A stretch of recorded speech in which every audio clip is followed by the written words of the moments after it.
جب بھی کچھ یاد کرنے بیٹھے یا امتحان کے دوران پرچہ سامنے آتے ہی بھول جائے تو اول آخر درود ابراہیم کے ساتھ سورت علم نشرہ پڑھ لیں، تمام پڑھا ہوا یاد آ جائے گا۔ کچی روٹی مت کھائیں، یہ آپ کو بیمار کر سکتی ہے۔ جو خواتین اپنے بالوں کو کالے اور گھنے رکھنا چاہتی ہیں وہ نہانے کے بعد بالوں میں ناریل کا تیل لگا لیا کریں، بال کمزور نہیں ہوں گے۔ ایلو ویرا میں ہلدی ملا کر لگائیں، داغ دور ہو جائیں گے۔ شیشے کو چمکانا ہے تو آلو کے چھلکے سے صاف کرو، چمک آ جائے گی۔ خواب میں خود کو سفر کرتے دیکھیں تو جان لو کہ کوئی خوشخبری ملنے والی ہے۔ پودینے والی چٹنی کو زندگی میں شامل کر لو، کبھی تھکاوٹ محسوس نہیں ہوگی۔ تازہ مولی کھا لینے سے سستی دور ہو جاتی ہے۔ زیادہ ٹھنڈا پانی پینے سے، نہانے سے جسمانی تھکاوٹ میں اضافہ ہوتا ہے۔ زیادہ نیند آنے کا مسئلہ ہو تو ادرک والا پانی پی لیا کریں۔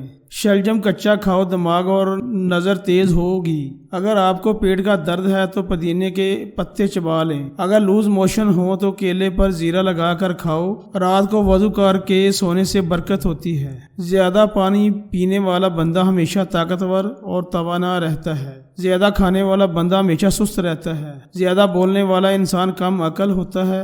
سورۃ رحمان کو دن میں بار بار سننے سے جسم میں کینسر کے سیلز ختم ہو جاتے ہیں۔ جو لوگ کھڑے ہو کر کپڑے تبدیل کرتے ہیں وہ رزق کی تنگی میں مبتلا رہتے ہیں۔ چھوٹے بڑوں کے لیے الرجی کا آزمودہ نسخہ: نہانے کے بعد تھوڑا سا سرسوں کا تیل، اس میں چند قطرے پانی شامل کر کے جسم پر لگا لو اور تولیہ استعمال نہ کرو۔ دو چیزوں کی کمی بندے کو زندگی میں بہت اذیت دیتی ہیں۔ ایک، رات کی نیند پوری نہ ہو تو چہرہ بگڑتا ہے، اور من پسند بندہ میسر نہ ہو تو زندگی کا مزہ خراب ہو جاتا ہے۔ کوشش کریں پاؤں کے بل بیٹھ کر کوئی کام نہ کریں، اس سے آپ کی نظر پر اثر پڑے گا اور نظر کمزور ہوگی۔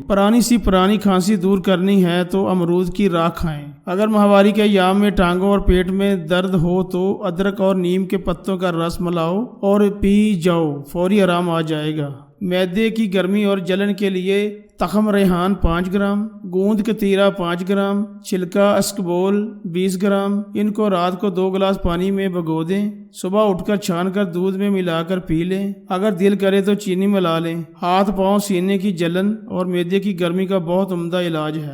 سکن کا نمک سے مساج کرو گے تو سکن اندر تک صاف ہو جائے گی اور جلد کی رونق ابھر آئے گی۔ نہار منہ انار کھانے سے 10 دن کے اندر صحت مند آنے لگو گے۔ حاملہ عورتیں دہی میں ہلدی مکس کر کے روزانہ پیٹ پر لگائیں، اس سے حمل کے دوران پڑنے والے داغ اور خراشیں دور ہوں گی۔ کوئی چیز کاٹے اور انگلی پر زخم ہو جائے اور خون بہنا شروع ہو جائے تو ہاتھ کو اپنے دل کی سطح سے اوپر کر لو، خون بہنا فوری طور پر بند ہو جائے گا۔ بواسیر کا مسئلہ ہو تو تازہ دودھ لے کر اس سے پاؤں کی مالش کریں، انشاءاللہ ضرور فائدہ ہوگا۔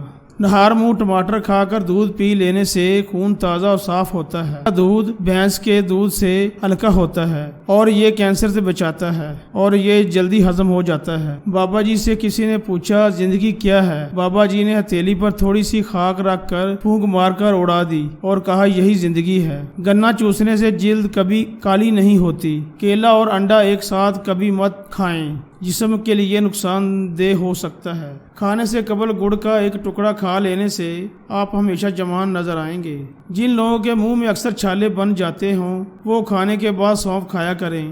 ہر نماز کے بعد ہاتھوں کو چہرے پر پھیر لو، چہرے پر کبھی کیل مہاسے نہیں آئیں گے۔ ٹھنڈی روٹی کھانا دماغ کو تیز کرتی ہے۔ کچے انار کا پانی بالوں میں لگاؤ، بال بڑھنا شروع ہو جائیں گے۔ آٹے میں لیمو ڈالو، آٹا خراب نہیں ہوگا۔ نیم گرم پانی پیا کرو، آپ کے دل کے بال کبھی بند نہیں ہوں گے۔ چھوٹی الائچی کھانے والے انسان کی ریڑھ کی ہڈی کمزور نہیں ہوگی۔ کیلے پر شہد لگا کر کھاؤ، دماغ تیز ہوگا۔ چہرے پر داغ دھبے اور دانوں سے بچنا ہے تو کریلے کا پانی پی لو، چہرہ صاف رہے گا۔ شہد کے سوا ہر میٹھی چیز میں زہر موجود ہے اور زہر کے سوا ہر کڑوی چیز میں شفا ہے۔ ناشتے سے گھنٹے بعد گاجر کھانے سے چہرے پر خشکی نہیں آتی اور جلد صاف ہو جاتی ہے۔ زکام کی وجہ سے ناک نہ کھل رہا ہو تو جوائن کو ناک کے ساتھ لگا کر سونگھو، ناک کھل جائے گی۔ نہانے سے پہلے نمک چکھ لو، خارش نہیں ہوگی۔ پیٹ کے بل سونا صحت کے لیے نقصان دہ ہے۔ الٹا سونے سے سانس لینے میں دشواری ہوتی ہے۔ ریڑھ کی ہڈی میں درد کے امکان بڑھ جاتے ہیں۔ موہروں پر دباؤ پڑتا ہے۔ الٹا سونے سے پرہیز کرو۔ پانی زیادہ پیا کرو، گردے خراب خراب نہیں ہوں گے۔ روزانہ گھر کی صفائی کرنے سے رزق میں اضافہ ہوتا ہے۔ روٹی کو چبا کر نہیں کھاؤ گے تو کمر کا درد ہوگا۔ زیادہ نہانے سے فالج جیسی بیماری نہیں ہوتی۔ پیشاب روکنے سے لقوا کا خطرہ ہوتا ہے۔ زیادہ تھوک پھینکنے سے دماغ کمزور ہوتا ہے۔ اگر میری یہ ویڈیو پسند آئی ہے میرے چینل کو سبسکرائب کریں۔ شکریہ۔